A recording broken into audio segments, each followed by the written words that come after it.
Salut tout le monde, aujourd'hui je vais vous révéler en détail la stratégie que j'ai commencé à mettre en place pour générer 1600 € de revenus passifs chaque mois le plus rapidement possible.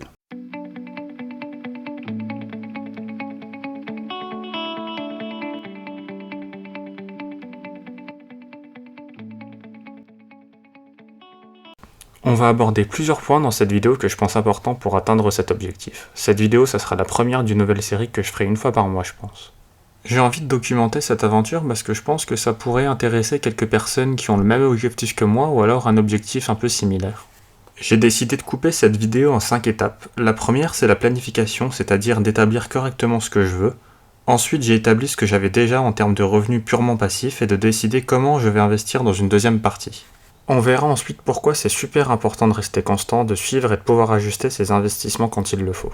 Enfin, on verra comment tout ça s'est rendu possible grâce au pouvoir des intérêts composés et dans combien de temps théoriquement dans mon cas ça sera possible d'atteindre ce revenu. Pour ce qui est de la planification, mon objectif il est clair, c'est 1600 € de revenus passifs mensuels. C'est le complément de revenus que je me fixe. Je vais tenter de l'atteindre en investissant 1400 € par mois.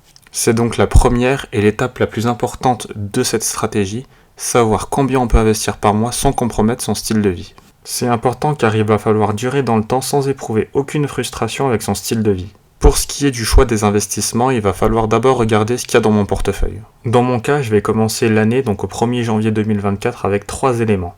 D'abord, je vais percevoir 632,64 € de ma banque, au niveau des intérêts des comptes. Cet élément, j'ai décidé de le composer comme si j'allais le recevoir mensuellement, c'est-à-dire 52,72 €. Ensuite, j'ai Brix qui m'a rapporté en moyenne 1,46 € par mois en 2023. Et enfin Realty qui m'a rapporté en moyenne 76 centimes par mois. Donc tout ça pour dire que je ne commence pas vraiment de zéro, je commence environ à 3,5% de mon objectif. À cela vient s'ajouter deux choses. La première, c'est un PEA avec environ 2500 € mais pour une capitalisation à long terme. Donc ça me servira ensuite à vendre des actifs pour avoir plus de revenus passifs, donc à transférer les fonds d'ici quelques années. Et j'ai aussi un portefeuille de crypto-monnaies, donc ça c'est plus pour une plus-value à court terme.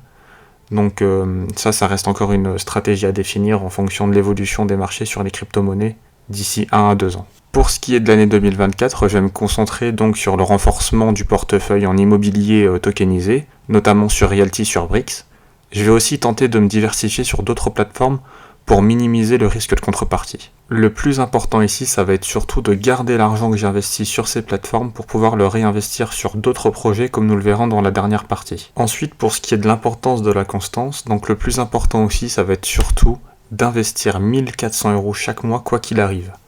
C'est pour ça que ça a été très important de calculer combien je pouvais me permettre d'investir chaque mois dans la première partie de mon plan. Ce que j'ai trouvé de mieux, c'est de partir d'un point de vue pessimiste, c'est-à-dire d'avoir une bonne réserve d'épargne résiduelle pour faire face aux dépenses imprévues au cours de l'année. C'est ce qui va me permettre d'être constant. Pour ce qui est du suivi des ajustements, donc je vais faire une vidéo par mois où je vais surveiller mes investissements, où je vais voir où sont mes projets, en immobilier, mais aussi au niveau boursier, au niveau des crypto-monnaies. Est-ce que ça serait pertinent d'investir dans d'autres classes d'actifs? Est-ce que ça serait mieux de renforcer encore l'immobilier? Est-ce que finalement, au bout de 3 mois, 6 mois, j'ai une épargne résiduelle qui est plus importante et que je devrais réinvestir? Ou au contraire, est-ce que je devrais sécuriser en mettant un peu plus d'épargne liquide? Tout ça, ce sont donc des ajustements importants qui devront être faits dans les prochains mois. Donc le mieux pour comprendre ma stratégie, c'est de regarder ce tableau théorique. Donc l'idée, c'est bien d'investir à partir de janvier 2024 1400 € par mois et de réinvestir toutes les sommes reçues grâce aux intérêts. Donc l'idée, ça serait d'avoir à la fin de l'année environ 17 190 € en euros. Donc faudra recalculer combien ça fera parce qu'il y aura sûrement, enfin ça sera le cas même, il y aura des investissements en dollars. Et donc je devrais être à peu près à 5%. Mais en fait, 5%, c'est juste la première année, mais le plus important, ça va être justement le pouvoir des intérêts composés, c'est-à-dire le fait de pouvoir réinvestir chaque mois tous les intérêts perçus. Et en fait, quand on fait ça, quand on descend dans le tableau, on se rend compte qu'assez vite, on obtient des revenus passifs assez importants, du moins en théorie. Par exemple, en 2030, il y aura déjà quasiment 500 € de revenus passifs mensuels. Et lorsque l'on descend un tout petit peu, donc d'ici 2000, alors si je me rappelle bien, voilà, c'est 2039, j'aurai atteint les 100% de mon objectif, c'est-à-dire 1600 € de revenus nets. Donc bien sûr, tout ça c'est possible grâce à 3 choses. La première, c'est d'investir 1400 € au minimum. La deuxième, c'est d'investir à un taux brut d'au moins 7,15% pour obtenir 5% net d'impôts. Donc je prends là aussi un système assez pessimiste où je me prends que une flat tax dans la tronche, donc à 30%, en prenant en compte le fait bien sûr qu'il y aura une partie qui sera un peu défiscalisée, donc un peu moins de 30%. Ce qui vient maintenant apporter un peu plus de positivité à ce tableau théorique, c'est le fait qu'il y aura des rendements qui seront supérieurs à 5% net, et qui me généreront beaucoup plus de revenus que ce qui est prévu ici. Par contre, il y aura aussi des mois où il y aura plus de dépenses, mais une autre épargne résiduelle qui n'est pas prise en compte ici et qui viendra compenser les pertes si jamais il y en a. Ou les projets qui ont un rendement inférieur à 5% net. Voilà, c'est tout pour cette première vidéo sur ma stratégie sur 1600 € de revenus passifs par mois. Et je vous referai une vidéo de suivi du coup à la fin du mois prochain, ou au début du mois prochain, en analysant du coup les premières retombées de ma stratégie, en sachant bien sûr que cette stratégie va mettre quelques mois à se mettre en place,